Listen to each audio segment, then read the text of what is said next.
Welcome back to another episode of the Fill Me In podcast, where we dive deeper into the world of aesthetics. It is Injector Jon and aesthetic nurse Nicole.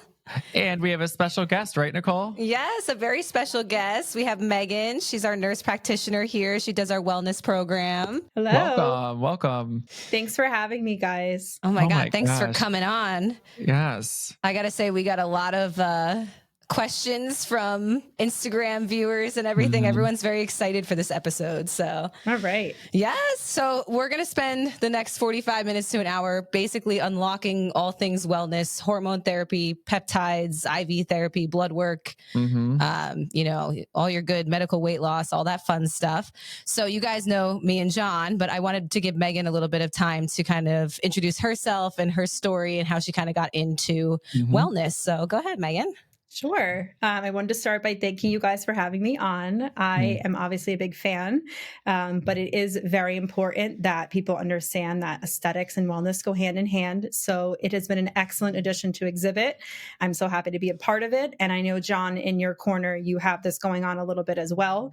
And it's only getting bigger and better. So I just wanted to explain where I'm coming from and why I got into this, because it's kind of a crazy path. So I have my doctorate in nursing practice. So yes, on paper, I am a doctor, but I do not go by Dr. Megan. I am a nurse practitioner, an FNP, certified as a family nurse practitioner. And I have a background in cardiac telemetry nursing as well as emergency care. So I was in the emergency room during COVID.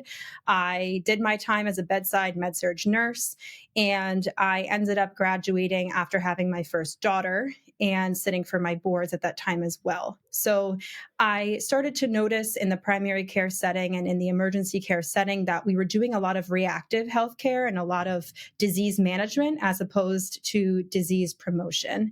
And as a 20-something-year-old, going out on the weekends with my friends, eating what I wanted to eat, when I wanted to eat, and being fairly in shape appearing. It didn't really hit me until I started seeing the same trends happening over and over again, especially during COVID, when all of our non-essential medical tasks went out the window. So the only patients we were seeing were true emergencies. And even at that, patients were terrified to come to the hospital.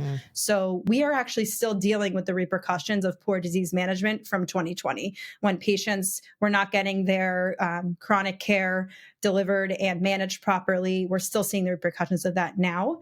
And that's something that's very important to me. As I worked through my primary care clinicals, I was seeing the same thing in the primary care sector. So now I'm seeing it in the doctor's office, but I'm also seeing it in the acute side of things in the hospital. I got very burnt out in the ER, very overworked, just like any other bedside nurse. Who doesn't? Yeah, exactly. I was actually breastfeeding my daughter at the time. So I was pumping in the bathrooms and doing things I just had to get it all done. Really wasn't taking care of myself, but became very interested in mental health, burnout, eating better, feeling better, and also just doing what's best for my kids and making sure I didn't pump them with all these artificial things that are coming out. Coming out with my nurse practitioner degree at this point, I'm now board certified as an FNP, and I'm like, oh my God, I want nothing to do with primary care, insurance-based medicine. I'm terrified of coding and not getting things approved, but I'm also overwhelmed with the thought that I'm going to be doing this for the rest of my career, right? Writing prescriptions for pain meds, writing prescriptions for blood pressure medicine, writing prescriptions for statins, seeing the patient for 5 minutes, cramming that appointment that's supposed to be a year's worth of information into 5 minutes, and then seeing my next patient, hoping that I'm making a change in someone's life, but not really feeling fulfilled. Right. And I was already seeing that happening just in my clinical sector and in my emergency care background. So fast forward, there were a couple of us in nursing school who said, you know what, let's just go into aesthetics. We just want to inject Botox. We just want to inject filler. Yes. It's so much easier. We're just going to make people feel better about themselves. We're so burnt out. It's clearly not the case. It's actually much more challenging than and you two are well aware of that. Yeah. But I started working at a medical spa that was really focused on bringing in GLP-1 therapy. Long story short, it blew up. It really took off. And it was so amazing to see and feel that not only was I actually working in cash-based medicine and not having to deal with insurance, but I finally felt like I was also helping patients and making them feel better about themselves, not with Botox and filler, sorry. Well, isn't it so eye-opening though that like people are coming in and paying out of pocket for these treatments? And I think that says a lot because especially for, Botox, for migraines, for shoulder pain, a neck spasm and blepharospasm, spasm, whatever, people will come in and do anything. They don't, some people, no matter what the cost, if they're like, if it helps me, I'll do it. Right. Like, I don't 100%. care. And, to add to that, I mean, with weight loss and all the other benefits that they're finding with these GLP-1s, I mean, people will do anything to feel better from within. And what I noticed in the aesthetic space is, as you said, people are already spending the money. Right. But as soon as they realize there's practitioners that are qualified and also passionate and educated and interested in helping you and not letting you list 1,000 reasons why they deserve it, it's like a chef's kiss because it's not that primary care is not important, but I find that those providers, unfortunately, are so taxed. They're so rushed. They have a million things they're trying to manage at once, and they get 5 minutes to do it. Right. That doesn't include charting, doesn't include writing the prescriptions and the prior authorizations. So it honestly took off. And the problem is I was only doing weight management. And that's not a problem, but it felt like I was pigeonholing myself because I felt very, I didn't feel that I got the correct education or enough education, which most of us don't in hormone management, and they go hand in hand, right? We learn about how to write a prescription. As you guys know, we learn how to handle any infections and antibiotics and all these things, but we really don't focus on nutrition and vitamins and deficiencies and the long game, right? I feel like I'm a bobblehead. I'm just agreeing. I'm like, yes. Oh, I want, yes, so queen. true. Snap, Yes, exactly. So I felt like I was finally like, oh, good, I'm helping people. Oh, wait, I feel like I keep seeing the same problems, the same symptoms, and the GLP-1s, the weight management, it's doing something for inflammation. It's helping them lose weight.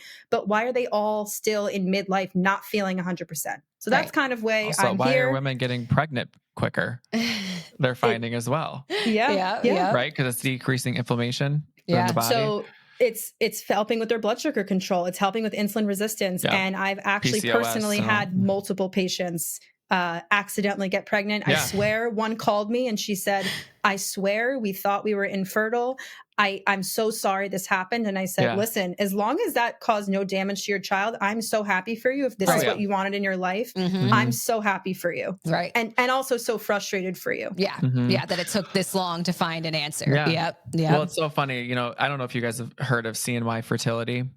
No. But there's this guy, Dr. Kiltz, and we can have his name or his picture put on here. He's a great guy.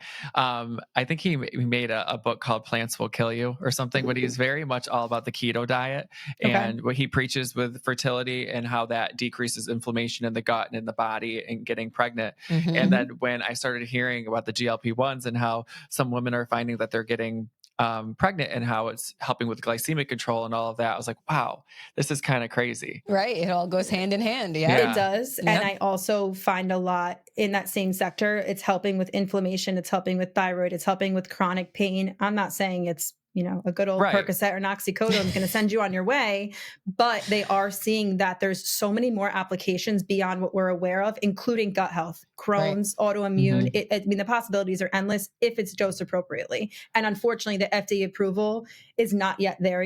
It's not there yet. So you're not going to have a lot of practitioners who are willing to go off label until they talk to 10 others that have done it. Right. Well, it's just crazy. I mean, it's the proof's in the pudding, right? Obviously, I think it's all in studies. You can probably add more to this, right? I think, my husband's a family physician and he has patients that are on the GLP-1s and Manjaro's a GIP as well, right? It's the dual receptor agonist. Yes. Yeah. And he's obviously seeing the weight loss, which is great. He's seeing the glycemic control, diabetes, but he's also noticing that their cholesterol is better.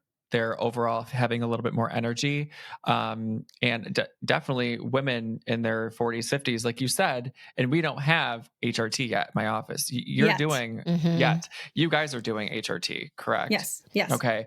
And that's such a huge power having a GLP-1 and an HRT. And you can add on to this. Do you find that that 40s, 50s, 60s, this is what we're seeing in my office right now, that they're coming in and they just can't get rid of. They're like, I can't get rid of that 15 pounds. And of course we don't have HRT yet. Are you starting? Obviously, you're getting labs.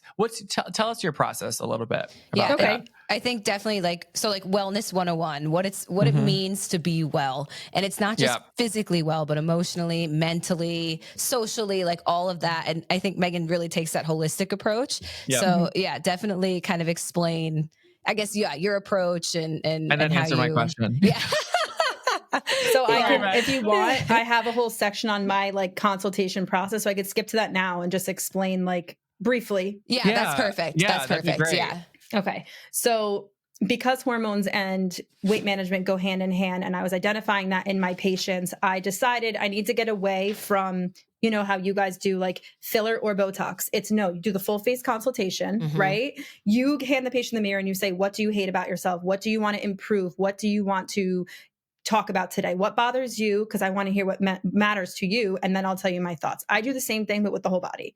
I say they come in, it's a 2-step consultation. They come in and do a body composition using infrared technology, which looks at your lean mass, your bone mass, your body fat, all of your measurements, things like that, not just your number on a scale. We also take your vital signs. We do a grip strength test because that's a marker of longevity. And it's also really fun and a little competitive. My men get really into it. Very competitive. And that's all step one. And I also do their blood draw at that point. I try to get away from nitpicking about what labs to do for who. In my opinion, most patients are not getting the full show anyway, and they're more than happy. They'd rather do that full package, knowing I did every possible option for them, as opposed to cherry picking and then having to have them come back to do more if I find more things. So I don't go crazy, but I definitely do more inflammatory markers, more vitamin deficiency screenings, and more like a fasting insulin, things that your GP, for the most part, they're not going to order just as a standalone test. After that blood work comes back, I then do either a virtual or in-person follow-up. And that's where I go over not only their results, even if they're considered normal, we talk about, hey, this is considered normal, but it's not optimal. And here's why, and here's what you can do. Because every patient that comes through this door, even if all their labs are green, I'm still not happy.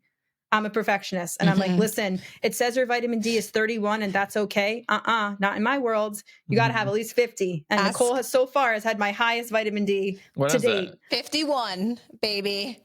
Tell her what yours was. Tell her what yours was. 6. Get the man some sunlight. We got to hit you up. We got to shoot you up. So it's important, because if you went to your doctor, I'm on supplementation now. I'm in the care of. Yes. Or wait, no. Care. What is it? What is it? Care encapsulations or? Pure encapsulations. Pure encapsulations, not care of. Good. You might want to hit yourself up with some injectables too, because that's you're in the toilet. I can't wait for my labs in 9 months. It's going to be interesting. I'm on the 2000 IU, so we'll see. So see what happens. Don't be discouraged or surprised if it's not as high as you thought, because it is so hard to increase that vitamin D. It's a fat soluble vitamin. It does not absorb as well if you're not eating it with like a fatty food. Sometimes if you're drinking coffee, things like that with it, it's not going to absorb. So there's reasons why it might not go up as quickly as you think. And it's fat soluble, so you don't want to overdose on it, but I don't want to say it's hard to, but anyway, I go over all their labs. Even if it's good, I'm like, I want you to understand why I'm drawing it. I want you to leave here educated. I want you to know everything about yourself.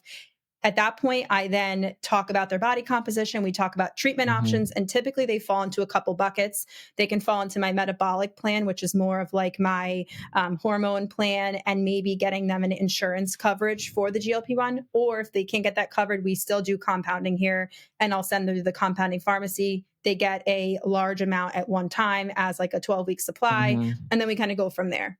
So I'm not trying to pigeonhole myself or the patient and feel like they have to choose. It's really more about what works best for you and what are your main concerns. And then from there, if they decide they don't want to do an actual membership, they can always come back and follow up with me in 3 to 6 months, doing some work on their own and then redrawing some of those labs.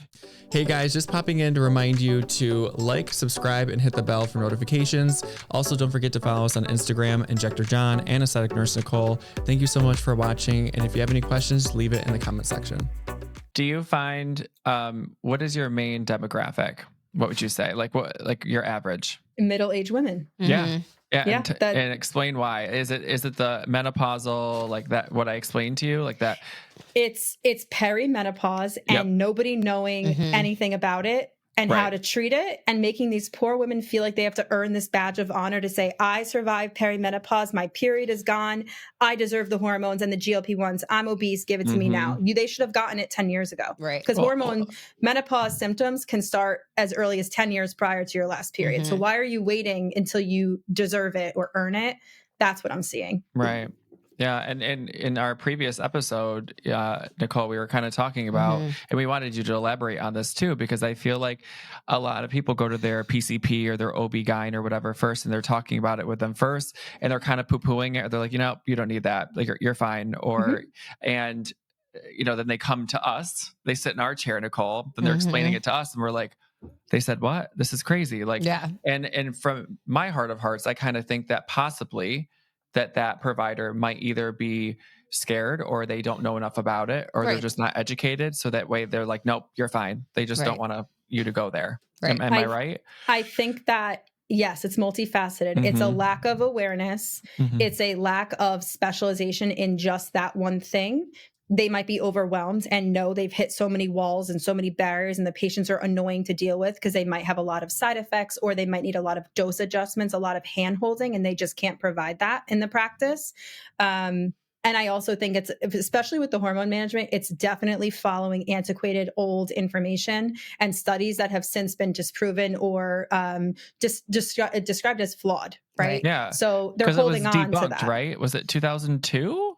The Women's Health Initiative was published around 2001, 2002. It actually was discontinued early, and they did a press release like springing to the masses, don't prescribe hormones. We ended the study early. Participants got breast cancer.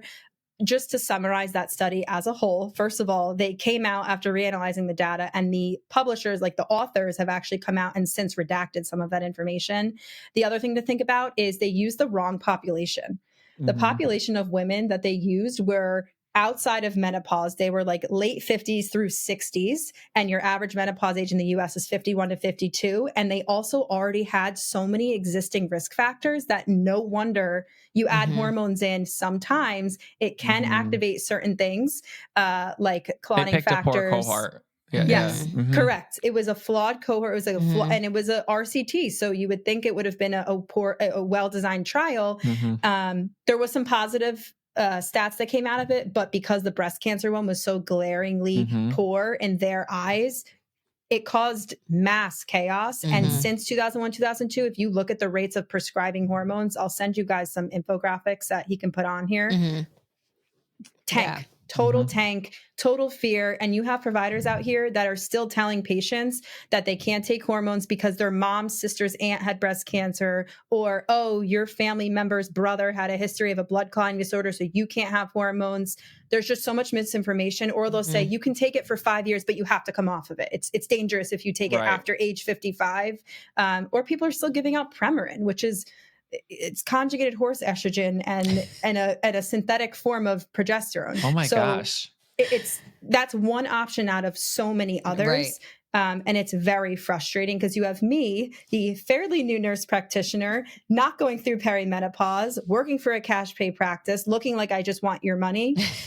When quite honestly, I'm just a nerd who wants to help people because it's my mom's generation that's suffering, right? It's our mom's generation and our older sister's generation that's suffering because they were not given the same options that their parents were given. No, it's so true. It's that baby boomers and that generation right underneath it. Yes. Too. And it will be us one day. So educating yourselves and really finding out what works is going to be beneficial for all of us. I truly feel like our generation. How old are you, Meg? I am 32. Okay, I think, right? Nicole, are we 32? Because I just said the same thing to John. I'm like, I think I'm 31. You're still funny. I'm going to be 32 in May. Yeah. So I'm 32 as well. And I feel like, because of this heightened awareness of hormones and how much they play a role in our well-being and our quality of life, I feel like I'm even at our age taking it seriously. And now that I'm going to my PCP and I'm actually requesting my testosterone levels and different levels, and I got them back. They were 637. What are your thoughts? It's pretty good. It's good, but it's good, but is it optimal in your words? things you want to think about, because we want to look at your total T. We want to look at your sex hormone binding globulin, because that binds up all the I'll total send you my T. labs. We want to look at your free testosterone. We want to look at your albumin, not so much, but mostly your free, your total, and your sex hormone binding globulin, knowing that and I always tell my patients this, any of the males I see, I always counsel them on, listen, I don't poo-poo testosterone for men, but I will say, if you want to start supplementing with it, don't think you can just come when you want. It's not PRN. It's not as needed. It's you're on it or you're not, because you can really cause a lot of havoc with your hormones if you're just shooting yourself up, not taking it for a few months, and then deciding, again, I want it. You don't want those highs and lows. So one of my patients, he's kind of similar body build to me. Like, I'm 6'2" and I'm 176, 180 pounds, right? And he works out like a fiend, but his goal is to be a little bit thicker. But he never could. As much protein and how much, he works out or like increases his weight, he couldn't do it. So he actually started, he got his levels checked, and they were actually right around mine. And he went to a wellness NP in the area and started him on the testosterone pellets. And now his levels are up to 1,000. And he's thick. He is, and that's what he wants. He wants that, right? But So, like, and that's, he's thick, but not too. Like, it looks very like not roidy. Right. He just looks. I don't know how to describe it. Yeah, but he looks better. He filled out. Yeah, he filled out. Yeah. Testosterone pellets. I always explain to patients, for me, it's not ever my first line option. I don't offer them currently, and I don't know if I ever will, especially because my focus is primarily on women. But I will say, for a male patient who's looking for that boost, how he feels at 1,000 might be very different than what you would feel at 1,000. Right. Everybody's different. So I typically recommend for men that they start with something injectable first. It's much easier to titrate that, because once that pellet's in you, it's in you. So imagine you're getting super therapeutic levels of testosterone. You're done. That you can't. And once, it's almost like I don't want to say it creates a dependence, because it doesn't. But when you're riding out that high of that testosterone of 1,000, once you decrease it and you take, and that pellet's done, and you technically another, and you're like, I'm going to wait and see how I feel, you're going to crash hard. Yeah. Because now we're waiting for your body to kick back into gear again and make it. Right. So for men, if they're willing to draw it up themselves twice a week, if they're willing to titrate it to how they're feeling, if they're willing to get their labs done and really be compliant, I prefer the injectables for men first. Okay. Because I think it's a tighter control. And what's good for you might not be good for the guy at the gym. Okay. And my women, the pellets are causing just mass chaos, because women are just so desperate to feel better. But can I tell you, there's so many women in our area that are on pellets.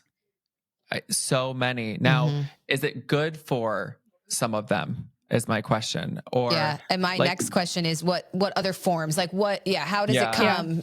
What do you find to be the best solution? So pellets, again, for women, it's the same type of issue, where if it's a testosterone pellet, once it's in their body, I can't do anything about it to help you decrease those levels if they become too high. That's the first issue. Second issue is some of the side effects that you can potentially get from pellets are not reversible for women. So think of enlarging your clitoris, deepening your voice. You can't undo it. Yeah. So that becomes a little bit scary. Other things like acne and hair changes, oily skin, that you can work with. Yeah. But pellets are never my first line option. Hate it. A lot of them hate that they're getting the hair. Or the acne. Yeah. And their testosterone levels are being shot up to above 200. Their sex drive's higher. That's for sure. It better be. I know. I love it. And they all say it. They all say it. They're like, my husband's so happy. Here's the other problem, though. They're also going to be riding out that high. And if you tank them, good luck, because they're going to feel it. Yeah. No, and one of my patients, literally, she took a break for a minute, and it was like, her husband was like, hello. Can you go back on it? Like, we were so fun, Yeah. And then so she ended up going back on it. But yeah. That's insane. So my options, what I recommend for women, I actually just had a discovery call with a patient who was a referral from one of the aesthetic girls. So like, she'd already known the practitioners here. She loves Nicole and Melissa. She'd already been coming here, and she was like, I talked to Nicole. She told me you guys offer it. I just want to pick your brain. And, my discovery calls are not official medical advice. They're just a little bit of an intro to see if we're a good fit, what I offer, just a little bit of what's going on before they invest, right? This patient is doing testosterone injections. She's a female, not trying to transition, because that's important to know too. And her levels, again, were too high. She was doing a pretty high dose pretty often and injecting it directly into the muscle, so that's an option. But in my opinion, it was too high, and she was starting to feel it. She's like, my hair was starting to fall out. I felt a little bit different. We did my labs, and lo and behold, the total T was above 200. And I did kind of educate her and explain, listen, there's no official number that means it's good or bad. It's A, how you're feeling, B, your symptoms, but C, look at your free testosterone. Because if that sex hormone binding globulin is high, you do need to have higher levels to get that free T to where it needs to be. Wow. But once you're injecting it like that, it's just very different. My first line option is always a testosterone gel. And this is, again, a little taboo. You'll hear people fight in the hormone world back and forth. I prescribe retail pharmacy, go to your CVS, get the male version, get some Testum, and I educate on how much to apply. I use 1 tube for each patient. It's their own prescription. But if Nicole were to receive this prescription, she would take 1 tube. And where Jon would apply 1 tube in 1 day, Nicole's going to apply 1/10 of that tube in 1 day. Yeah. And then we're going to redraw her at 12 weeks and see where she's at, and also correlate it with her symptoms. That way we make sure she's not doing way too much. And 9 times out of 10, she's not doing enough, and we end up increasing it. I did not take into consideration the enlargement of the clitoris and the voice. But hello, it makes sense. I didn't even think about that. I just thought, like, because all I hear are the good things, like sex drive and this and that, or like they have more energy, which makes sense, of course. Like, duh, I hope so. Yeah. So I guess my question to you is, you have a female that's 45 years old or 47. I feel like it's a hot number. They're just coming in. Okay.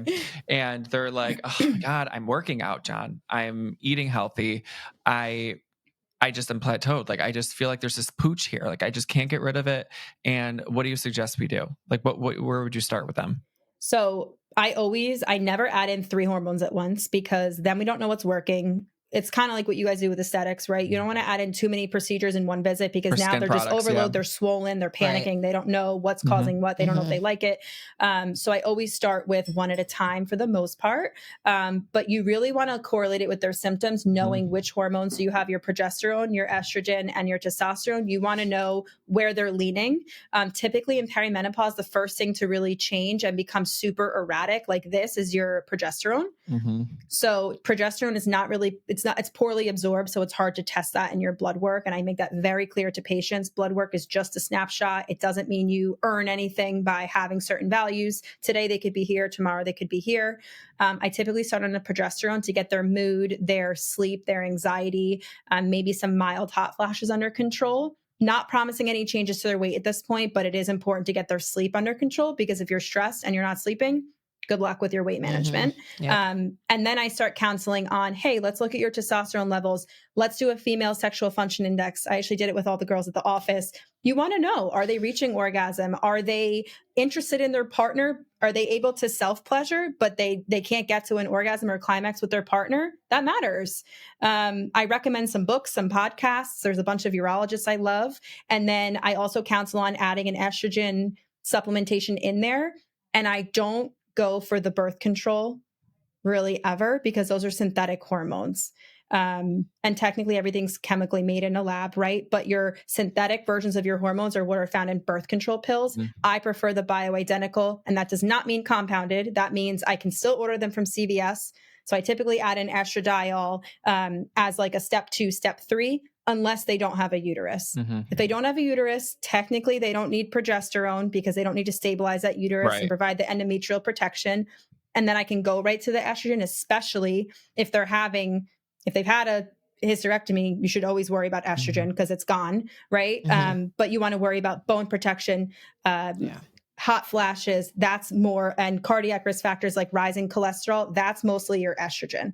So you kind of have to understand what hormones control what. And that's why in that 30s to 40s, you see disarray. You see their bone scans are changing, right? Their bone density is changing. You see some fractures. You see their LDL and their bad cholesterol and everything's starting to change. You see their fasting insulin start to rise. You see their weight start to struggle. They're pissed off. They can't sleep. They're stressed out.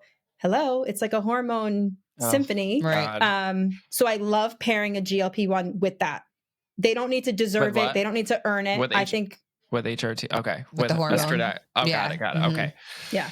All right. It's a lot. Yeah. I'm like in love right now. Yeah, right? I'm like, this is so great. Well, it's so funny, right? Like patients would always ask me like, are you guys going to bring on the GLPs? Like, are you going to bring on the weight loss? Are you going to do wellness? And I'm like, we physically can't. If you're listening to this right now, imagine this is learning a whole new scope of practice. But the goal for every practice is to find someone like you, Meg, that loves what they do and is so educated. Seriously. So passionate. I appreciate that. It's so hard to find. Yeah. But I didn't learn it in school, right? And I'm not discrediting Rutgers University. I got all of my degrees from Rutgers. I've had my qualms with Rutgers. They didn't teach it at Lemoyne College in Syracuse. No, excellent I get it. university, but I will say I had one professor and I will never forget. She was like the primary care person. So I had her over and over again for my lectures. She said to me, women in midlife are so poorly misunderstood. They will thank you if you know how to manage their hormones. And I am so mad at myself for not saving that PowerPoint and that information, because I swear she was the only, and she was midlife herself. She was the only professor that I had that actually really honed in, and she was primary care. And she said, if you can manage a woman's hormones and manage their menopause transition, you will have them for life. Right. Yep. It's so important. And there's just so much fear, but there's also a lot of money to be made. And that is my other thing with the pellets is pellets are not ordered from a pharmacy, like a retail pharmacy. There's more money to be made in pellets. And it doesn't mean they're not a great option for people who have failed other therapies. It's just not my first line choice, because once it's in, you can't take it out and manage their symptoms as well. And they also are going to be chasing that high. And I just don't love that, especially for my females who are so desperate to feel better. Especially for the long term. Right. Yes. Right. Yeah. I hear you. On top of hormones, the new buzz is the peptides. My husband went on one, actually. We're like, it's perfect. He's our little guinea pig. He takes everything now. But explain to the audience what peptides are, because I feel like it's a newer term and people don't really fully understand it or what they do. And there's so many different ones and they do so many different things. So, So peptides are considered just chains of amino acids. And when you put them together, they can make proteins. So peptides can be a lot of things. And that's what gets a little bit confusing is they're the building blocks of other factors that exist in our body. And your body makes peptides, right? But things as simple as GLP-1s, Ozempic, Wegovy, tirzepatide, they're peptides. You have FDA-approved medications out there for libido, for multiple sclerosis, for many other things that are all considered peptide therapies, but only now are they really taking the world by storm. And I've noticed a huge change ever since the semaglutide and tirzepatide came out, because they started compounding them. So these compounding pharmacies that were always making these peptides kind of under the radar, and they were really only being used by like naturopathic and functional medicine and chiropractors. And it wasn't really in the primary care insurance-based space because it was a lot of off-label use. I actually attended an A4M an A4M conference last October, and it was the most interesting bunch of people. Truly, I brought all my little fancy outfits. I brought like the few designer things that I have. I'm thinking it's going to be like an aesthetic conference. No. People rolled up in their pajamas. Like I gave them so much credit, but they were so smart. I felt this big. I was like, did I go to school? Like, do I have a doctorate? Because these people are so intelligent and they know so much about this. And it was people from all over the world. Wow. And the unfortunate part of that conference is we attended the conference, and then literally that weekend, the FDA announced they were honing in on peptide compounding and basically pulling the plug. So it was essentially, I don't want to say it's a useless conference, but so many of the peptides that I learned about were pulled almost immediately after that conference. But some that are I like to talk about with patients, and I have offered because they're still available, and or I hope that they're available soon.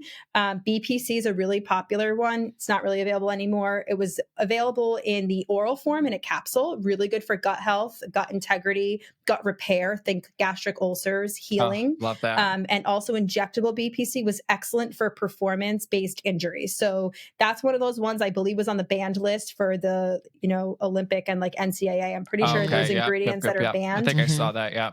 But I actually did prescribe it in a couple patients. It was excellent for recovery.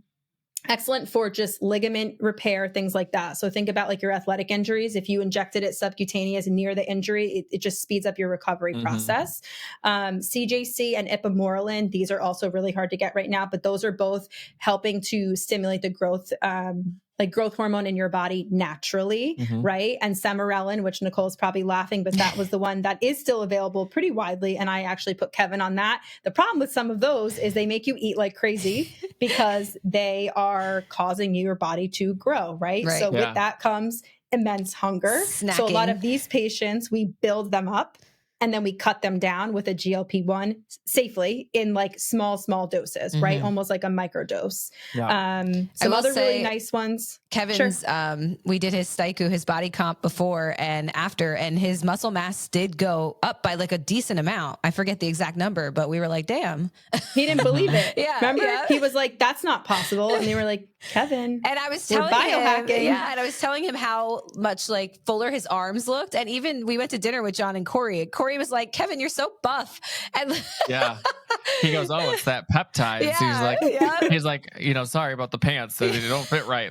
My thighs are a little thicker. But then we did the body comp and he was like, wow, it's muscle. And you're eating. Think about how much more he was eating, even though maybe he wasn't making the best choices. My crunchy side is coming out, not the best choices, but he will learn how to do better and to better fuel his body with the help of the GLP-1. He will have to focus on protein, water, fiber, all the things. And he will learn if he doesn't follow that, he's not going to feel good and he's not going to see results. It's just as simple as that. Similar to your husband. So I have, can I talk about it? Isn't he a pre-diabetic or is he a diabetic? Yes, he's technically pre-diabetic. Yes. So he was on, he had been on metformin prior. Which is crazy. You never think that he was a diabetic, looking at him. But I have high cholesterol. My LDL is 151. My HDL is like in the 50s. And then my cholesterol is like in the 220s. And it's slowly just gone up. And I've incorporated working out, I was eating healthy. It's like middle ground now. And I think definitely my stress levels have gone up too, which I think that's affected it as well. But with that being said, I love my primary care, but he didn't want to put me to go on a statin or anything yet, which is completely fine. But I love that for you. Don't. Okay. Talk to my husband. He thinks otherwise. Anyway, he's like, go on it now. I don't want you. He just looks at me. He's Italian. He goes, as soon as he saw my LDL, he looks at me and goes, open heart surgery. And I'm like, get out. I'm like, leave. But I just started tirzepatide, the 2.5 milligram dose. And I'm going to be doing it every other week, just doing microdosing just to kind of help. And obviously it's in the works that they're performing studies, right? For cardiovascular benefits. I know we've seen anecdotal research that, anecdotal data that has shown that cholesterol improves, the CRP, ESR, inflammatory markers have gone down. People with, ulcerative colitis, lupus, other autoimmune disorders are finding that they're not having flare-ups as much. So anyway, I just started it yesterday. Okay. Yeah. And thoughts?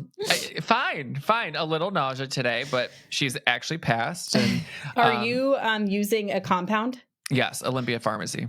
Oh, wait. Okay. Give me listen, I got the hookup. I know all the good ones and all the tea. She does. But Olympia Pharmaceuticals, if you ever feel like you can't tolerate that, some things to think about, and this is just like my little education, what I do with my patients is, and your husband probably told you all this, but it's why not add more to the fire, right? The half-life is 7 days. So sometimes when patients try to do it once every other week, they're missing that half-life and they're not stacking off of the dose. So it's kind of in your system and then it drops out and then they're hitting themselves with another dose and they feel like crap again. So consider true microdosing would be like doing 1.25 twice in that week. Oh. So breaking out your dose into 1.25 on a Monday and then 1.25 on a Thursday. Okay. That way you're not hitting yourself with a high dose and then you're kind of just hitting yourself at little blips. That's something I've done with my patients who can't tolerate higher doses, but they would benefit from it. So I would do, like, for instance, I think 2.5 milligrams was 10 units for the insulin syringe. So I would do 5 units on Monday, 5 units on Friday. I just continue that. Yes. Okay. I was considering, I haven't told him yet, but I kind of I do what I want to do, but I was considering actually doing it next week because I knew of the half-life of 7 days, and actually had a patient in our office that took it.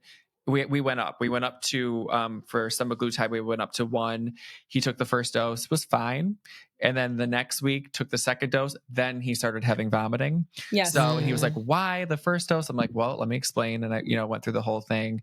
But I was actually planning on taking tirzepatide again next week and then going every other week. But you're considering me cutting it in half and then doing it by twice a week. Try another dose next week, but if you feel like it's building too much, like lower is always better. The lowest, most effective dose is always better. And I find that patients start getting antsy and they're pushing up, and they're not getting creative because they really shouldn't be without their provider. But I've played around with so many different things.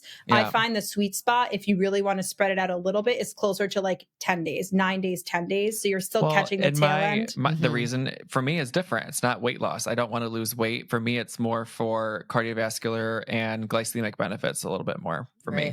Have you ever tried, because this is my new thing and I'm going to be doing it, I actually got them in the mail already. Have you ever considered tracking your blood sugar with the CGM? Oh, the thing that goes, yes. Okay. Yeah. My husband's office has them and I think I'm going to do it. I think you should. It's a really good way to see how what you're eating might be impacting your blood sugar, and things like sleep, stress, exercise, not pairing your carbs with your fats and your proteins appropriately. That can all cause blood sugar spikes, which in turn could be causing like insulin resistance. I don't know if you've had that fasting insulin drawn. My other thought, just my little plug for your cardiac risk profile, is consider doing, and this is not official medical advice, but for patients like you who might have age on your side and don't want to rush to a statin, we don't want to lower your HDL any further. We want your HDL to be as high as possible, and we want your triglycerides to be as low as possible. We want to look at your LDL particle size, because your small LDL particles are definitely more dangerous than the larger LDL particles, and you cannot see that in a basic lipid profile. You also might want to consider like a calcium score, getting an echocardiogram. So I'm getting a calcium score. Excellent. Yes, there's that, and then I'm scheduled for an echocardiogram very soon. Look at you, good patient, good patient. He's on it. He's on it. Well, I have pectus excavatum, so the chest goes inward, so my heart's moved over a little bit to the left. So there's a whole story from my childhood, but I won't bore you with that. But I was getting kind of echoes every 3 to 4 years, and I could feel PVCs or PACs a little bit more. And I remember, being a med surg nurse, not drinking water, not eating, and I definitely felt like I was in like SVT or something, and it would like freak me out. So I was getting echoes probably every 3 to 4 years, and everything's been fine. But I know for me, I have more of a risk of, I think, is it right atrial enlargement or left ventricular hypertrophy? I can't remember, just from if you're compensating with any type of illness that you have to push the blood out past the vascular resistance coming out of the aorta, that's going to develop that hypertrophy over time because the muscle's working harder and harder. But specific to pectus excavatum, I don't remember. But I know you have a separate risk factor.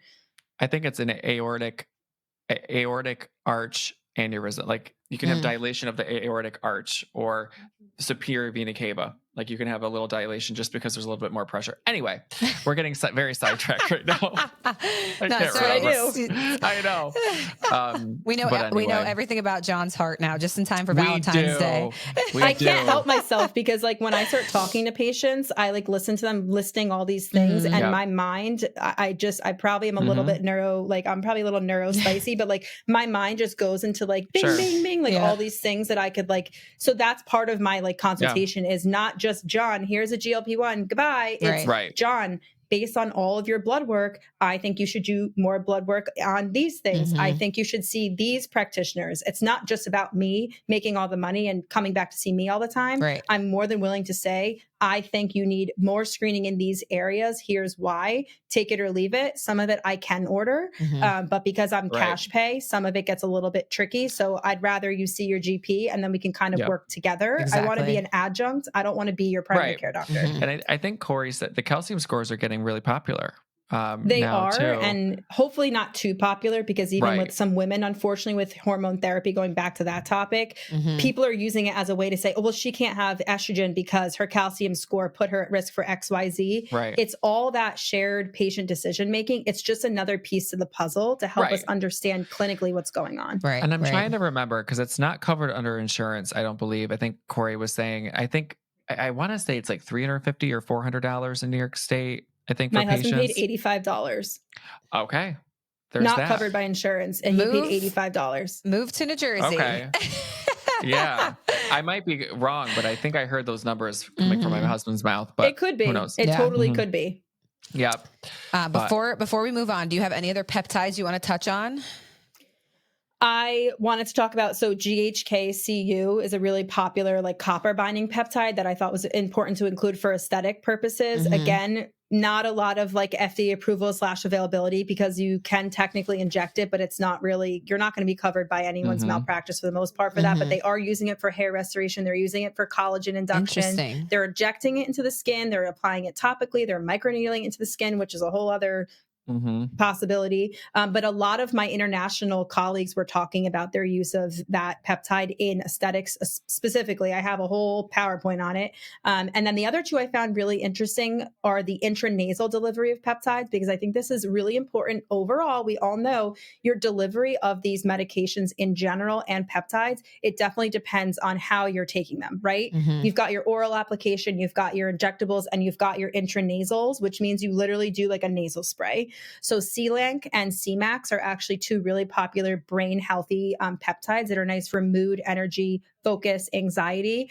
And they're best given intranasally because they are able to cross the blood-brain barrier more readily. And that's why it's really important to make sure you're not just ordering something off Amazon, because they'll sell anything to you, but if it's not in the right vehicle or not the right delivery, it's not going to be giving you those endpoints that you're looking for. Same with an oral semaglutide versus an injectable. We know that they work two different ways. Right. Interesting. So those are my peptide, and I'm hoping, again, like I said, the FDA really put the hammer down. We'll see with the new administration, not getting political, but we know there's been a lot of advertising from certain parties about bringing peptides back and really kind of flipping the script on that. And we'll have to see what happens. I'm very hopeful. I'm curious. I'm very curious to see. Let's see what actually happens. Yeah. Now, Meg, did you hear about the next GLP-1 that's coming along on the pipeline that's going to be targeting 3? Retatrutide. Retatrutide. Yeah, that looks really interesting. So it seems right now in studies, I think they're in phase 3. I could be wrong. I haven't looked it up in a while, but I think you're right. It targets 3 receptors. I think that, again, it's only going to get bigger and better. Right, I think it's going to be the same exact principles of, if you overdo it, too much of a good thing is never a good thing. We're already seeing patients overdoing with the GLP-1s and the GIPs. But I'm excited. You still have some of your older medications like your liraglutide that's been out forever, and it's definitely not as effective in studies. Your tirzepatide, your Zepbound, your Mounjaro are by far, for the most part in studies, more effective for weight loss. But I'm very excited to see how retatrutide does. I've had a couple pharmacies acknowledge that they are dispensing it. That's kind of do at your own risk, because the actual brand name is not even FDA approved yet. So I'm currently not offering it. I'm waiting to see what comes out, and I would like to see more approvals come through before I really decide if it's worth, because it's an investment. Yeah, it's an investment for the patients. Right. I think another popular one right now too is that NAD. Any thoughts on that? So NAD, again, it's really hard because I'll have patients straight up come in off the street and be doing absolutely nothing to optimize their wellness and think that NAD is God's gift to Earth. Yes. So for patients that are already, again, if we optimize their thyroid, we've optimized their hormones, their vitamins are everything is in check. They're eating clean. They're not eating refined sugars. They're not eating, over processed foods, things like that. They're really doing their best. And they're like, I really want to continue in on that direction. What are your thoughts? sure, it's a great option to see how they feel. The 2 ways I recommend, sometimes I like to load people up with the IVs first with like a loading protocol. And then I'll recommend that they go into sub-Q administration because they can do that at home. Some patients don't want to do the IVs. They don't have the time for it. They can't make the commitment. And you can have some pretty uncomfortable side effects with IV in terms of like GI and just feeling a little anxious if the doses are higher. So they can do sub-Q at home, and it's a little bit less of that rush that you might get with an IV. But I will say they have done studies mostly for mood and cognition, but also in addiction. So I think it's one of those things where you can't really decide today you want an IV and then never do it again. Right. You kind of do it or you don't. You load yourself up and then you kind of continue on with the subcutaneous. I have seen people do it intranasally, again, for that blood-brain barrier crossover. I will say that some people prefer taking the precursor and hoping that it converts that way. But I think there's still a lot of research to be done. Now, Meg, what types of like screenings do you have to do prior to an NID? I mean, with any of these peptides, it's really important, especially even with like BPC and anything that's causing that secretion of growth hormone, right? And anything that's causing more growth to be occurring. The big word around here, the C word, is cancer. Anything that's already growing, it might actually help other things grow. You can't control exactly where the growth is coming from. So I kind of just explain to the patient, it's shared decision making. It's not FDA approved. I explain to them the risks versus the benefits, that you have to be honest in your healthcare screenings of current conditions, not receiving any active treatments for cancers, things like that. But it's kind of a gray area. And you really have to be careful about what dose you're giving these patients. You can't just show up to an IV infusion place and say, I want the highest dose of NAD available for my first time. You don't know. Some of those like IVs can take up to 3 hours. 30, I just want 30 units of Botox and put it in 4 different areas. It's like, well, okay. No. Yeah. So it's very wild west. And that's why aesthetics and wellness have kind of merged, because it's always been that way. And the studies and the statutes, the state guidelines, as Nicole knows, I'm the compliance queen. It's not catching up fast enough. So it can be a little bit scary. I think that people just want to feel better, but they're not willing to put in the work and just do the basics, right? Sleep, water, protein, fiber, taking supplements when needed, but getting your whole sources of food, getting organic, limiting your screen time, limiting doom scrolling, having healthy communication, prioritizing intimacy. Like, it sounds silly, but just monitoring your blood sugar for 2 weeks. You learn so much about yourself, but a lot of people don't want to know. They don't want to know. They'd rather just do what they're doing and then just add more in that overconsumption. And I'm not saying I want to go out of business. I'm here for a reason, but the people that do better and have better outcomes, especially with GLP-1s and hormones, they're already doing a lot of the right things most of the time. Right. What are your thoughts on IV hydration, like getting an IV bag, or like, the things that you can give through an IV? Do you think they're worth it? Do you think it's a little gimmicky? What are your thoughts on that? I think that it's worth it. Again, if you realize it's essentially hydration and vitamins. A really popular IV that a lot of people do in aesthetic space is Myers cocktail. And that's like your basics. It can vary what they offer, but it's usually like magnesium, vitamin C, calcium. Sometimes they'll add like glutathione as a push. You have to be really careful though, because glutathione is another really good potent antioxidant. We make it naturally, but it's always nice to supplement it, just like with NAD. But you can't be shooting glutathione into a vitamin C bag because they don't mix, they precipitate. Right. So if the person administering your IV doesn't know that, you're wasting your money. A lot of people that do. So and that's, again, it's not their fault necessarily, because there's limited literature out there. No one's really guiding us. I always recommend you call your compounding pharmacist.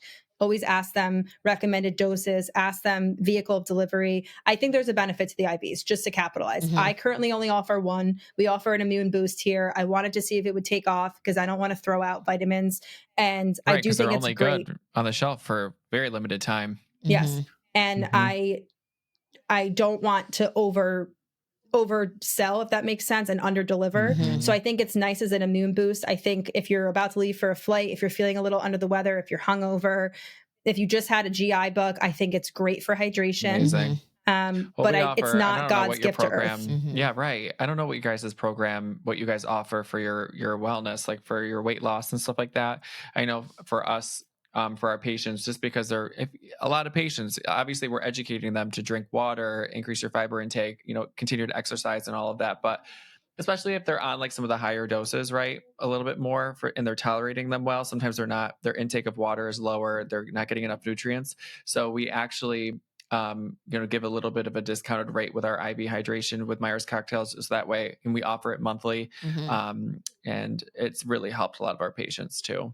I at a place I had worked at previously, we had offered something very similar just to kind of help. Again, it's just a nice adjunct. I'll be honest with you, maybe it was just the area that we work in or whatever, because it's so oversaturated. It didn't really do as well as we thought it would. Sure. We were basically offering it up. We were like, well, you're here, just come get one. And there wasn't really a need for it. What I offer the complimentary vitamin injection directly into the muscle as part of the weight loss and metabolic program, because every single one of my patients is deficient in vitamin D. And most of them are not optimal for their B12. And I also offer like a lipotropic injection, like a methionine, inositol, and choline. So I love the idea of the IV infusion. If it's working and your patients are here for it, yes, hydration. They're terrible water drinkers, so it's a great option. I just, at that time, I'm not seeing, no one was biting. So I thought, okay, and people didn't want to hang around. Let's be honest. They were like, I gotta go. Even though so we're I just a do lot injections. of fun to hang out with. Yes, I know. And a lot of people don't want to lay there for 45 minutes to an hour. You know what I mean? Right. Yep, I hear you. Even though we give them Netflix here. Oh, that's so nice. So nice. I actually did a gut health test on a young girl, like my daughter's age, like a 3-year-old the other day. And we were just trying to make sure that she could be the best sport that she could, because we're drawing blood. So I was like, I looked at the mom and I'm like, I can put on whatever she wants on YouTube or Netflix, but I want to check with you first because, there's some crazy stuff out there. So distraction is key. Being an FNP, sometimes, yes, I can see kids and treat kids. So that can get a little bit like hairy in an aesthetic environment, but it does help to have that distraction, because needle phobia, as you guys know all too well, is definitely real. Absolutely. Now, how long would you say do the vitamins last? Like if you're given an IV hydration, how long does it last in your system? I get a lot of questions about that. Some of it you pee out if it's in excess, right? Some of it you'll see it in your pee and you're like, why am I peeing orange? I don't tend to let people come back more than once or twice a month.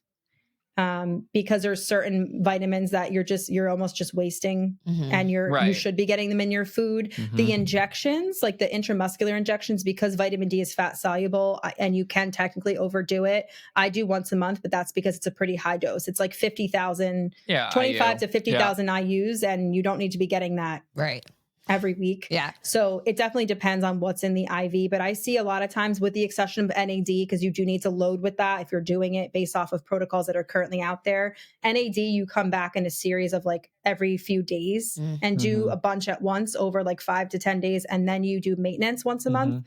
But your regular old IV infusions, I say like once every 2 weeks, so once a month. Okay. Yeah. Okay. But some people respond differently. Sometimes you do too much B12 or too much B complex, they feel it. They get like that, the amino acids sometimes with some of the metabolic IVs, they feel it. Right. So you want to be careful. Right. Before we go into, because we did post a Q&A before the episode. So we do have some questions from patients and people on Instagram. Oh, good. Nothing too crazy, I promise. Good. But I know that we wanted to touch on like essential blood work, like what you think is important. So we'll do that and then we'll go into Q&A. Okay. So I'm not going to bore everyone with the basics. I think your basic panel is excellent. Your A1C, your lipid panel, your CBC, which is like your blood count, your white count, hemoglobin, all of that. Your fasting sugar, kidney function, electrolytes, that's your basics. You'll get that any provider you walk into in primary care, they're going to order the basics. What I think is really important is going a little bit further than that and doing some vitamins. I always do zinc, B12, and vitamin D. Some other ones of importance, but I don't routinely test, are chromium, because there's an association between chromium deficiency and obesity. And I also think it's interesting to do your C-reactive protein, because that's a underlying inflammatory marker. Some people do an ESR, which is another inflammatory inflammatory marker, but I tend to go with the high sensitive C-reactive protein. I always do a fasting insulin, making sure they're fasting, because that tends to sneak up way before your A1C and your fasting sugar are out of whack. And it's not currently recommended by the Diabetic Association, which drives me crazy. It's a cheap test, but I don't think the research is there yet. And that's probably why they're not pulling the trigger. The other ones that I like to talk about, again, this is patient specific, but if they have that lipid profile that's a little wonky, kind of like yours, Jon, I then recommend that they get that particle test because it's available. So why not? It is more costly. So I don't recommend it on every patient. So that's really kind of what I do. I do hormones as well, telling the patient and educating that it is just a snapshot. There's a certain day of the month or time of the month I want my women to come in if they're menstruating and they're not on birth control. There is certain days in that cycle you'd rather them come in. Testosterone I do on everyone, men, women, doesn't matter what they identify as. They're getting the testosterone checked. I always do a sex hormone binding globulin as well, because that's an important piece of the puzzle. And my big thing is the thyroid. Most times when you go to primary, because that's what's covered by insurance, they'll only do your TSH and your T4. I had this conversation with Nicole. I do free T4, free T3, thyroid antibodies. I do reverse T3, which right now is very, it's not real medicine. It's naturopathic. But if it's available and patients are willing to pay cash for it and we can interpret it and take it for what it is at face value and not spiral over it and kind of just look at big picture, why not? I just think it's important. That's what people want. That's why they're seeking us out. And if they have the means for it, they're doing full body MRIs at this point. Right. So if I can add on a fasting insulin for $2, I'm going to do it. That's why they want to come. And I'm seeing the same trends in every patient. Higher fasting insulin. Maybe their A1C is okay. I'm seeing low vitamins. I'm seeing high cholesterol. These are people in their 20s. Like, what's going on? Low testosterone. No one's testosterone exists.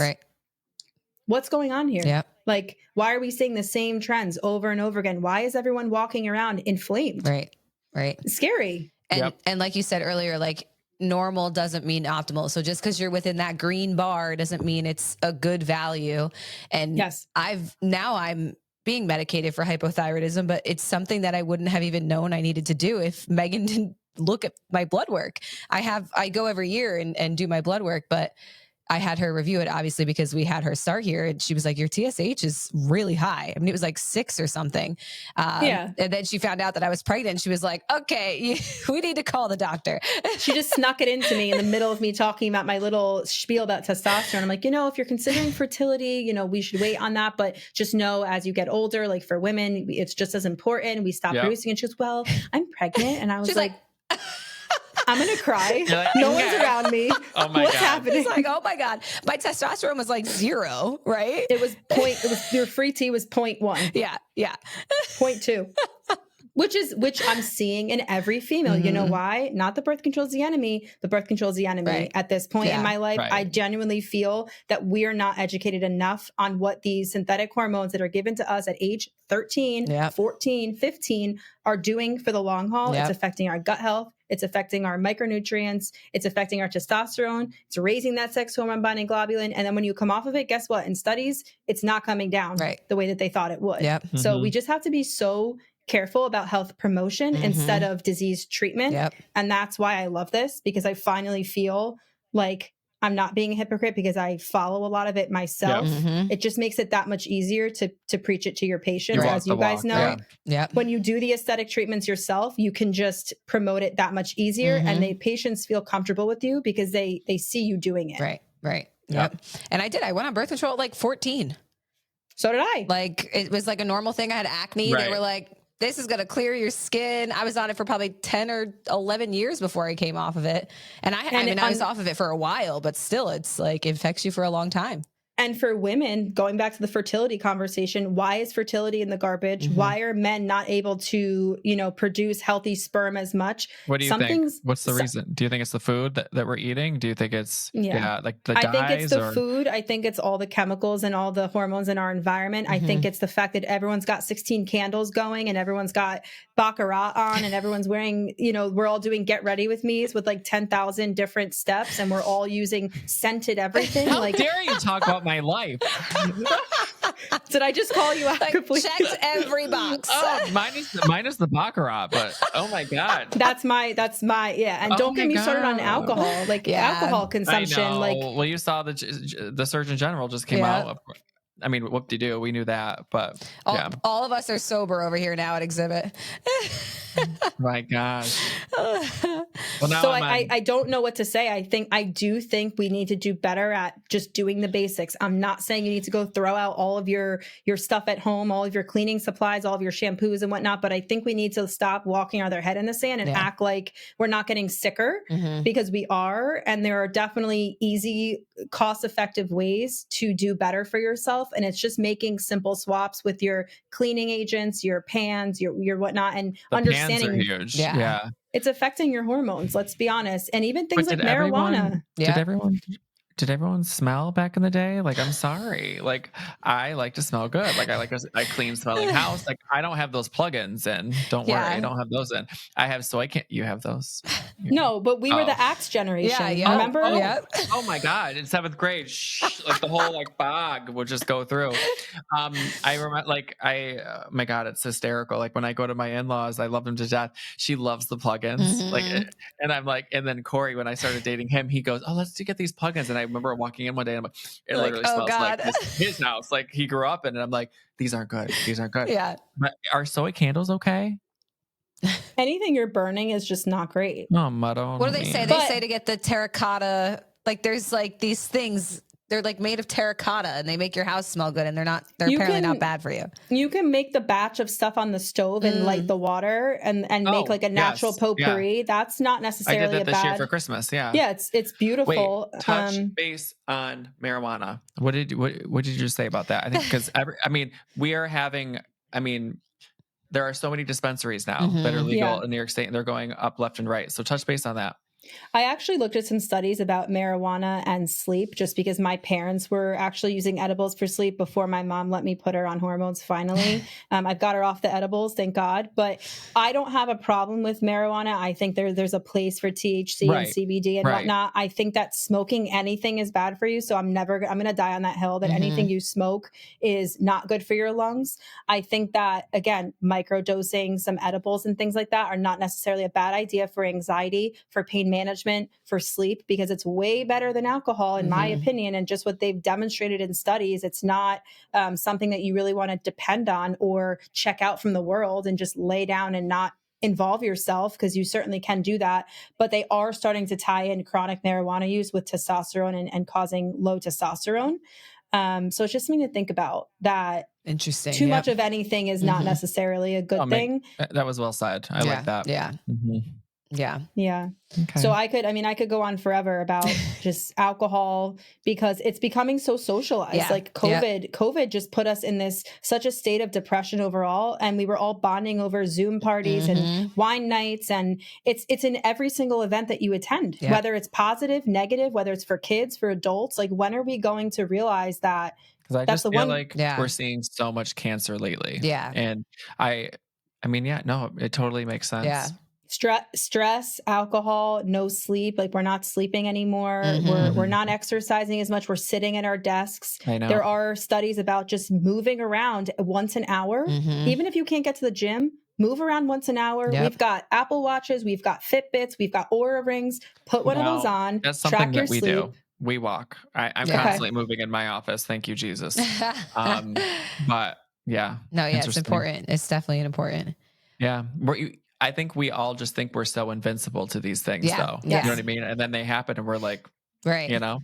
But I do think the incidence of breast cancer and colon cancer in our friends, our family members at our age is starting to become scary. And I am starting to see, I don't know, Nicole and Jon, about your like friend groups, but I am starting to see people really try to do better, even if they have a really hard time with it. I've seen more and more people quitting alcohol. It used to be like you didn't quit drinking unless you were a straight up alcoholic. Now people are giving up alcohol or severely limiting it in droves. Yeah. And I hope that sticks, because I do think they're trying to pull they're trying to treat it like cigarettes now. We realize finally cigarettes are bad for you. I really do think we're trying to push the needle. Yeah. And we're trying to push it in that direction. When you think about it, there are people that have it every night. Like, there's our social drinkers, but then there's people that have a drink or a couple drinks with dinner every night. And, Yes. you know, it's probably not the best idea. Yep. No. You know. No. And I could go on the whole, like everything in moderation. I'm sorry. there is not a single positive benefit that I can list anymore because in my opinion, it's just a coping mechanism at this point. Yep. You're covering up something that you're not willing to acknowledge. And it makes me sad. Nicole knew me in high school. I was a sorority girl. We go way back. If I knew these words were ever going to come out of my mouth, like all of my high school friends would be crying, laughing right now. You are not cool. Because I was that girl. Yeah. You're not it. Like, you are not it. Yeah. Oh my gosh. They all had that party phase. I'm very excited just to see in the wellness and aesthetic space. I think we're only getting better. I think people are understanding it's not about the scale. It's about how your clothes are fitting. Right. It's about muscle. It's about, inflammation. Right. Mm-hmm. Yep. I love it. No, definitely. All right. So I want to segue into some questions. Go ahead. Okay. Some of them I think we've already answered a bit. Okay. This one is about NAD, oral versus IV, which I think you did touch on. Mm-hmm. For what was it? Or IV versus what? Versus oral for the NAD therapy. Is it really like aging in reverse?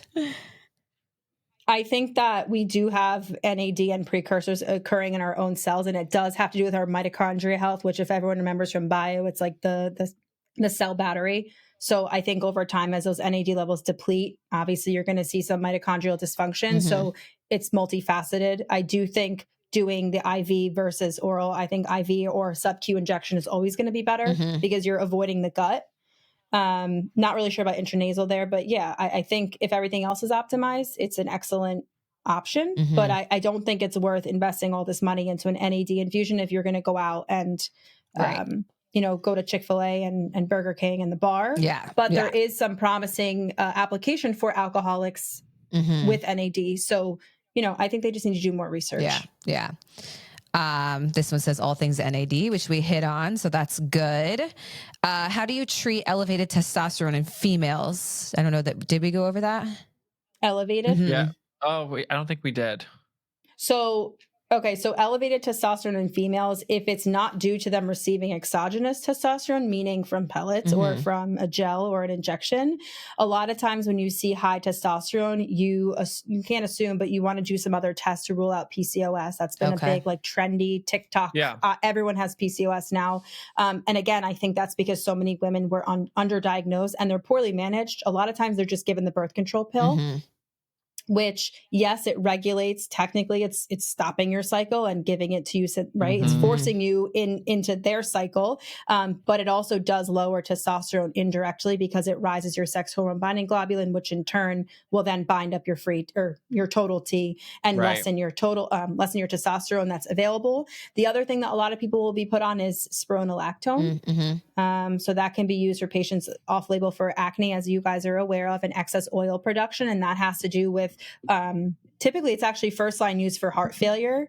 It's a potassium sparing diuretic. Right. I'm not a huge fan of that spironolactone. I actually was put on it.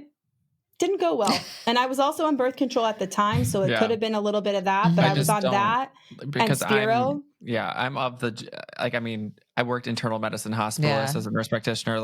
I started patients with heart failure on that. You know what I mean? So hearing that people are using a heart failure medication for acne, I'm like, okay. Yeah. And then I kind of pulled the rug out on it. I actually made a post about coming off of Spiro and I love that. Birth control and realizing you should do that it again it was because I have so many of I'm serious. I have so many of my patients that are asking me to prescribe it for them. And there's a couple that I will, but for most of them, I'm just go to your PCP or derm if possible, or there's some applications in hair loss with that as well. So I think again, it's that shared decision making and understanding that you might ruin your libido in the process, and you might pass out if you don't drink enough water that day, and it might put extra stress on your kidneys. But sure, if the acne is really debilitating to you and you want to try it, go for it. But no, here's what comes with it. But so there's in a general, reason why the acne is happening. You have to get down to the root cause of why. Totally people don't agree. want to do that. They're like, I want a quick fix. It's just, you can't. Yeah. It's a journey. Yeah. I think high testosterone is tough with that because it's limited in what you for can women use. what they can do. Yeah, I was going to say, it seems like it's a hard thing to treat. they do really well with like a metformin, which is like an oral first line diabetic medication if they don't want to try a GLP-1. But I do love treating them as if they're a metabolic problem rather than a hormone problem. Okay. Interesting. Very interesting. Okay. And if they have a pellet, then that's why. Right.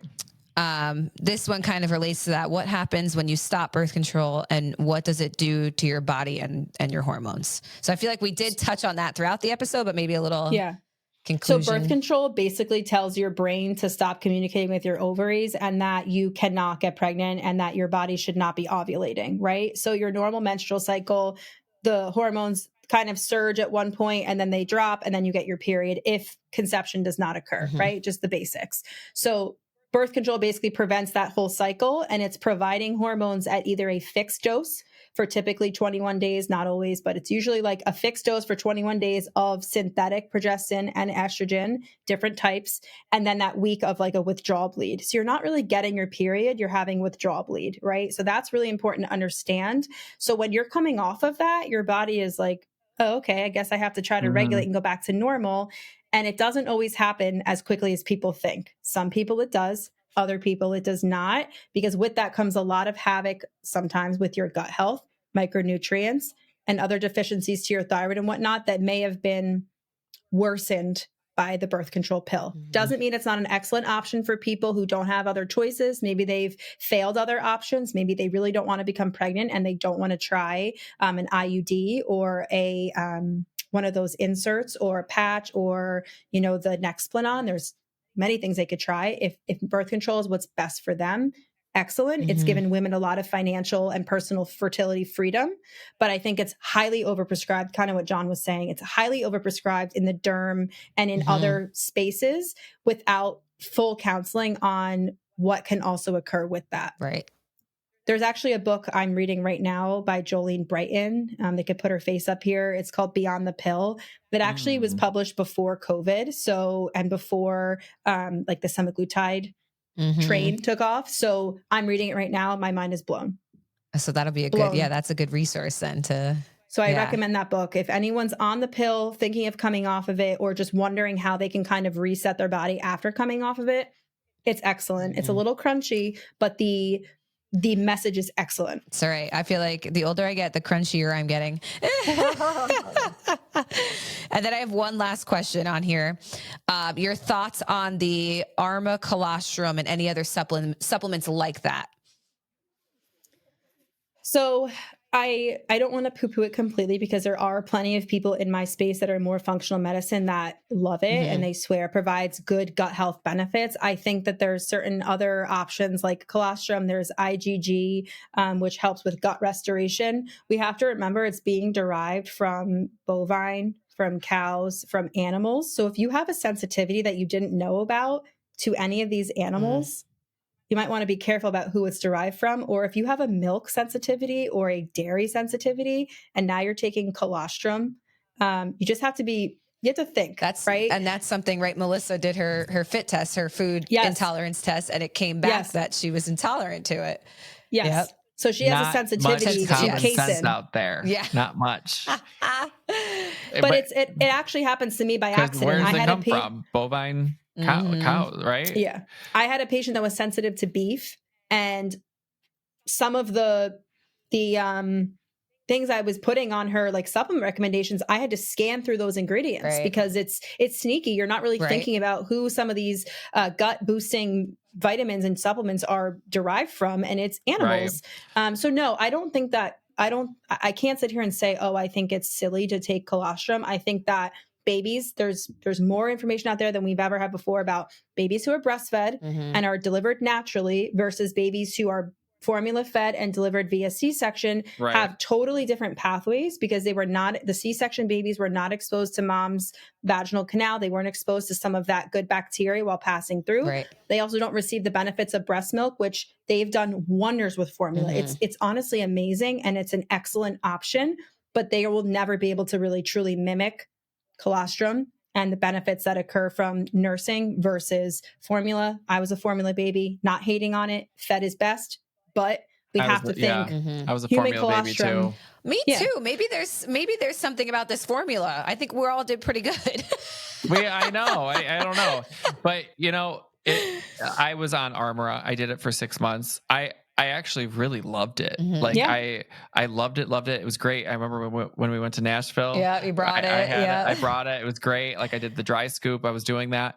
I eventually kind of stopped, but I will tell you, I think I have a little bit of a lactose intolerance. Like it's not all the time, but sometimes, or maybe it's more, but I'm not thinking about it. But there were times where I felt like, gassy or bloated, like afterwards, and I didn't actually feel great.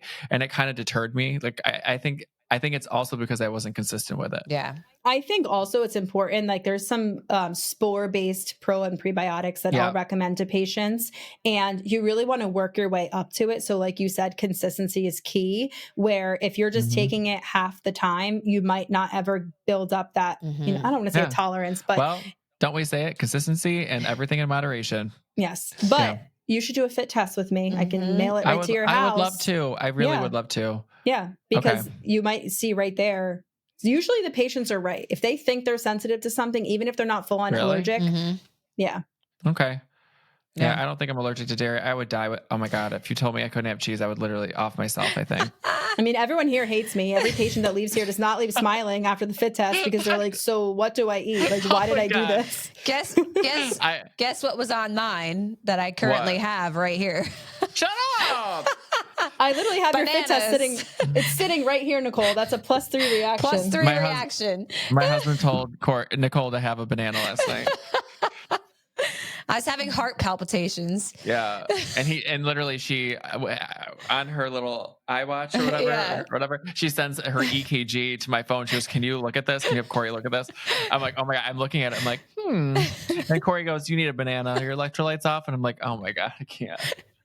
Plus, it's worth it. That's probably why I have a headache today, because I ate my +3 reaction banana. Maybe, but hey, it's worth it. Like it's we worth said, it. placebo or not. Placebo or not, it worked. Your heart stopped racing, so there's that.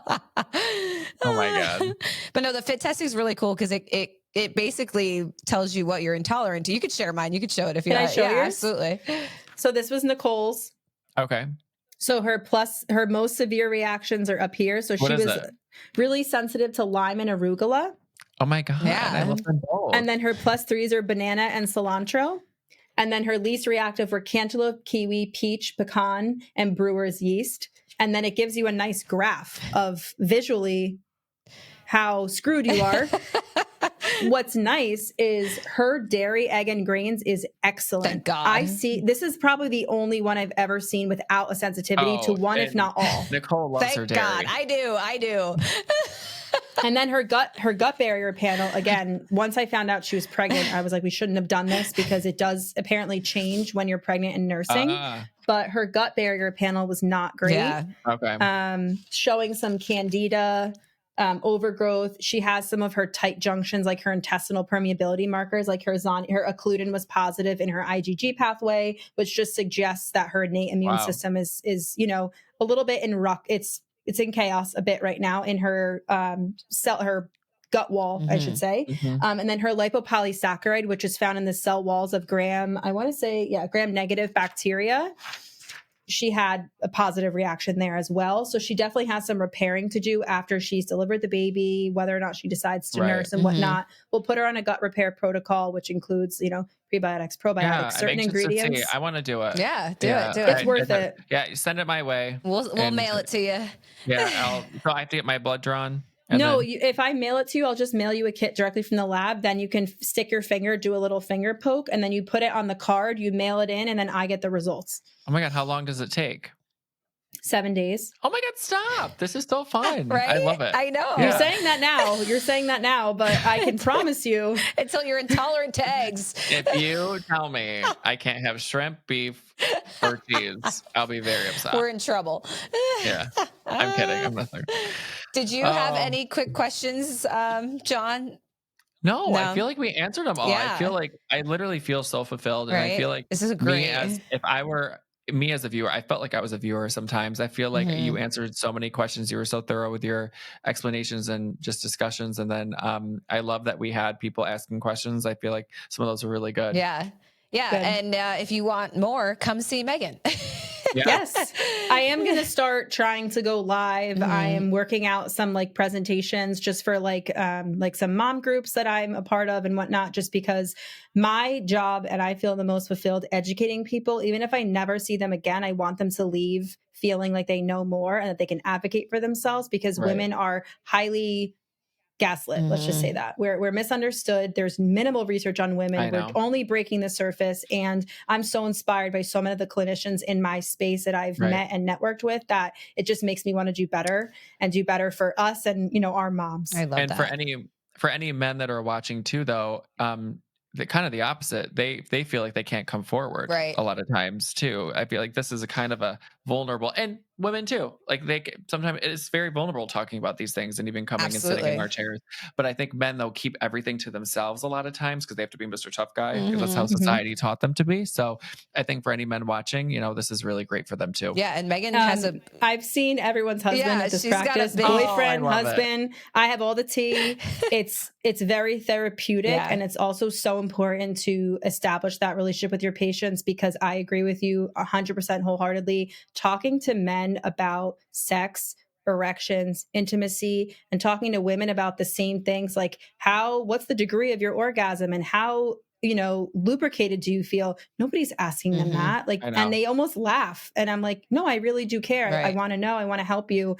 It's so important to have that conversation, because intimacy and your genitals, like, come on, it's important. Very important. Very important. You see a lot of your own patients' husbands too. Like it's like that referral system. Like they get here, they feel good. They're like, okay, I'm sending my husband. He needs this now. They bring a friend. They bring a friend. You guys have it in aesthetics. I see the women first, and then their husband, fiance, brother, father-in-law. They come sneaking through the door. They look both part ways. of conversation. Right. At Thanksgiving, at Christmas, or at events. Like they talk about it. Like it's a normal thing. And I will say too, like Megan's setup is very like you don't feel like you're on stage with the bright lights. Like it's very calm in the room. We have very like lights, you know, it's very calming. It's dark. It's not like you feel like you're on display, and she's never judgmental. Like it's a great Melissa Gorga consult. on display. Melissa Gorga on display. It's bright enough so that it doesn't feel inappropriate. Like we're not giving backdoor parlor type vibes, but I don't like fluorescent lights. I hate them. I like the comfy little scene on the TV. It's very important. Your scene is everything. I don't wear a lab coat. I have one. I proudly have one. I don't wear one. I sit with the patients, just like you guys, report with your patients is everything. That's why they come to you, because they're not intimidated by you, and they trust you, and they feel like they can be themselves. How many of Nicole's and Melissa's patients have I walked over there and spoken to, and I have them crying because they're like, nobody's talked to me like this before. Yeah. So, I know, it's so nice. Yeah. So I hope you guys bring it into your practice, because it's you're 100%. only going to help people. If it's not, what was I going to say? When. It's not if, it's when. Yeah. It's not if, it's when. Oh my God. Brain fart. It's seriously. And I think with Corey, it's just, he's working full time at his office. He's a family doctor, and he's working 4.5 days a week. He's at my office a day and a half a week. It's a lot. Yeah. So he wants to make sure when he brings it on, everything is set, like you know what I mean? Like very thorough, and because he truly cares. When we brought on the weight loss program, we really wanted to make sure that we were doing it the right way. There's so many people not screening people appropriately. And, you're seeing, I know it's crazy. I mean, there's people getting weight loss medications online and not even seeing a physician or practitioner. So, so there's that. Yeah. So we're doing it the right way. That's right. Yeah. Megan, where can everyone follow you? I have an Instagram. I got to change it. It's it doesn't match me anymore, but it's at Meg Aesthetic, LOL, _APN. So at Meg Aesthetic _APN. I have a newsletter that's in my bio. Patients can sign up and join my email list. And I also, like I said, I'm going to start getting more active in the podcast space hopefully soon, and just talking more about this, just again, as an advocate. I think that's huge. Yeah. Well, thank you so much for being on. Yes. Thanks for having me. This was fun. I'll be happy to spill the tea anytime. Oh my God. Can you please? Thank you so much. Very, very informative.